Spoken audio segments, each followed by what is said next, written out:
Okay, picture this. Something sweet, something chocolatey, something creamy. Today we're making chocolate pudding. And the star of the show is going to be avocado. Now, if you don't like avocados, you're not even going to know they're in here. But avocados, of course, are great for a lot of things. They're really high in potassium, they're high in omega-3 fatty acids, good for digestion, good for detoxing, and surprisingly, one whole avocado has as much protein as one whole egg. So, this recipe, use 2 or 3 avocados, kind of depends on how much you want to make. I have one in here, and I'm going to show you, when you're buying avocados, sometimes they're all rock hard, sometimes they're a little bit soft, but you want to wait until they're just gentle to the touch. So this one is a good one. And sometimes you never really know. You cut into it and it might be brown or not really appetizing. So it's always kind of a surprise. All right, so you just kind of cut down the middle. Of course, this is actually a beautiful one. And a little fancy trick you can do is just with a big knife to get the pit out, just like that. So that's always fun to do. So I'll just put this one in.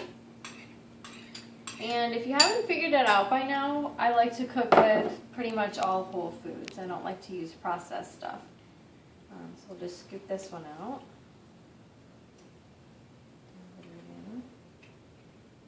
And also with avocados, you don't need to worry about buying organic because you don't eat the outside, so you don't have to, I wouldn't go and buy the expensive organic ones if you can find cheap ones.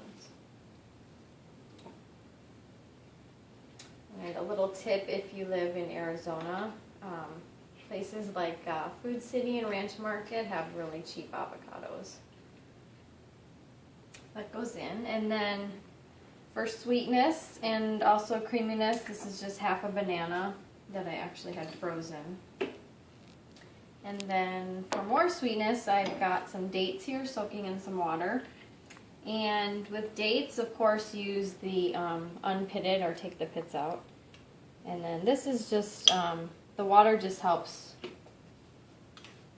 moisten them up and make them a little bit easier to blend.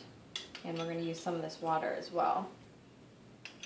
So I'm not going to use, this is all just going to be sweetened strictly by the fruit. So that's another cool thing about this recipe.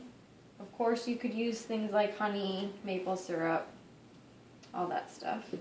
And then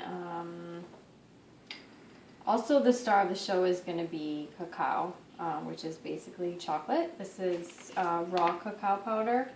You can use unsweetened cocoa powder, but this is the real deal. So you're going to get the most chocolate flavor.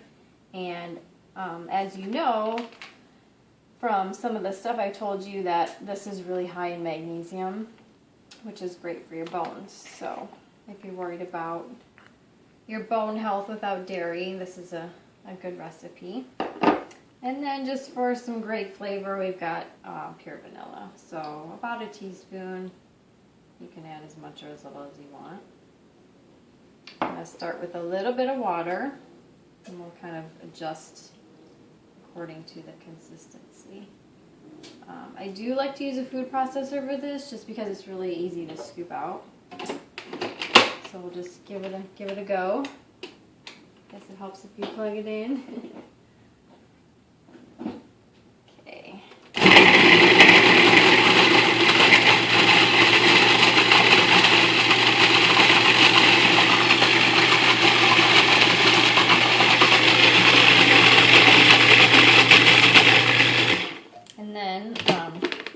Have to scrape down the sides. So I mean, look at that. That's like beautiful already. I'll probably add a little bit more water, but I mean, this is like rich, creamy deliciousness.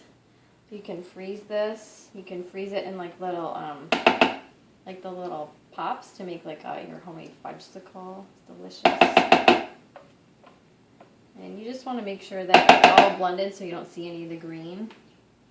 So people who aren't big fans of avocado, you can trick them into eating them. Add a little bit more water, and I think that'll be enough.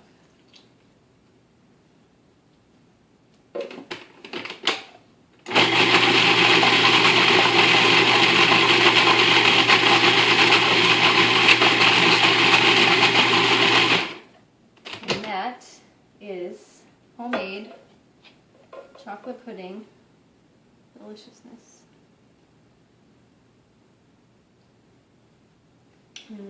So good. So stick it in the freezer, stick it in the fridge, or just eat it right away. It's awesome.